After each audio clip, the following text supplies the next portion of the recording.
What's going on, guys? Welcome back to the channel. I am back again with another video, and as y'all can tell from the title of today's video, I'm going to be explaining another location, and in this video I'm going to be doing the farm. The farm is a pretty essential location if you're looking for your chopper as well as thinking to raid, because there's a lot of raiders tasks here, and it can honestly be pretty confusing. So if this is your first ever time doing the farm, or if you're looking for a few tips or strategies to better do the farm, then this video will be perfect for you. Or if not, you can still watch and hopefully you'll enjoy. Anyway, with all that said, let's get right into the video. So the first thing you need to know about the farm is you need to build a bridge to be able to enter the location. This isn't terribly expensive in terms of the resources needed, but it is kind of expensive in terms of the quantities. Like, I think you need 100 wood and a bunch of stone bricks, a hammer, a bunch of resources like that. Again, stuff that isn't hard to get, but you need quite a bit of it. Something that you need to probably bring is, for your first time or your first few times, it's best to bring military armor as well as med kits just in case. You should be able to get this location done with weapons like machetes or katanas, but I do recommend bringing a Glock or two if it is your first time. So the first thing to know is that the farm is divided into 5 sections. There's 4 pin areas, and then there's a farmhouse area. So the way it works is there's 4 sections, kind of like in a 4x4 or in a 2x2 grid, and 3 out of those 4 sections will have a chest in it.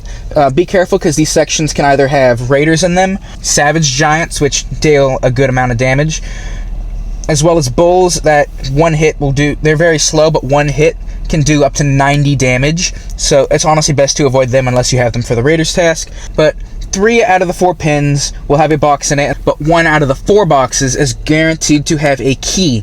So get that, hold on to it, it'll come into play later. In the top 2 pins, you'll notice that there's like a T kind of area in between the top 2, and in that area the Ravager will be moving around. The Ravager is this location's boss. It used to be so hard, but it's honestly gotten so much easier. If you want a more in-depth review on how to kill it, I will link that in the description. But basically, you just aggro it and then you run away. Once you get far enough away, it's going to start chasing after you.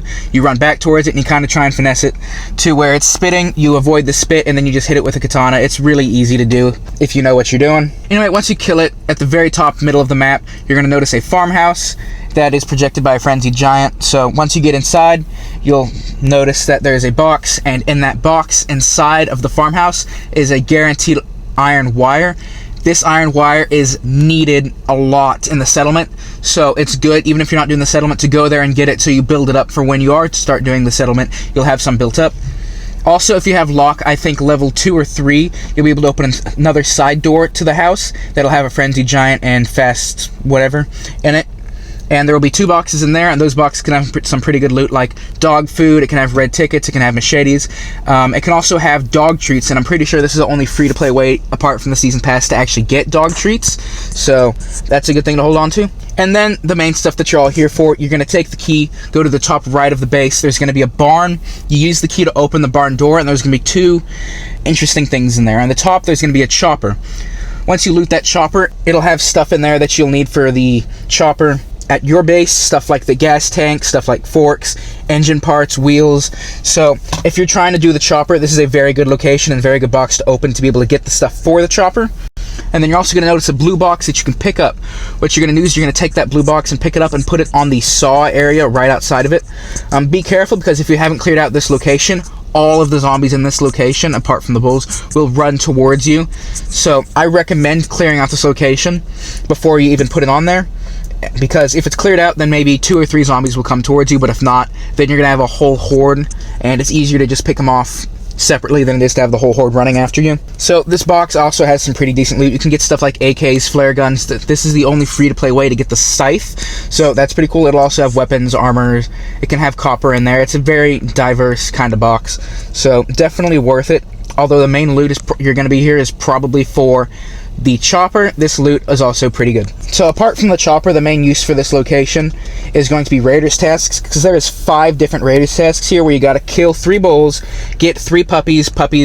1 puppy will spawn randomly in a few different locations. It can spawn in one of the pins, and it can spawn in one of the houses, and it can spawn in the barn. So, but it used to be 2 that spawn. It's only 1, unfortunately. It should be 2, but it's only 1that spawns there now.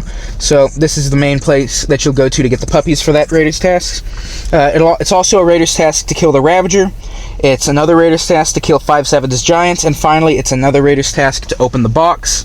So this location is very essential in raiding. Also, there's a season event that has the farm that makes it a little bit easier, so you can do this location and get some good season points towards it. So that's another reason to do this location. Or unlike Bunker Bravo, it's not essential to do this location during the event because it's pretty easy as it is. And in terms of difficulty, I'm going to give this location a 5 out of 10 on the difficulty scale. If you know what you're doing, it's really easy. The only time it'll actually be kind of hard is if it's your first time and you're still trying to figure out the layout of the location and where everything is. But once you got all that down, it's a pretty easy location. And that's the video, guys. I hope you all enjoyed. If you did, be sure to like the video as well as subscribe. It's free and you can always change your mind later. There will be no hard feelings.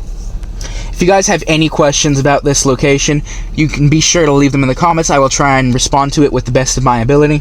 Also, join the Discord, link for that will be in the description. Y'all have been showing a lot of support recently, so I'm thinking about doing a giveaway at 700 subscribers.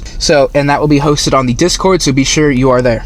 But anyway, guys, that is all for me. I hope you guys all have an amazing rest of y'all's day. I'm out. Peace.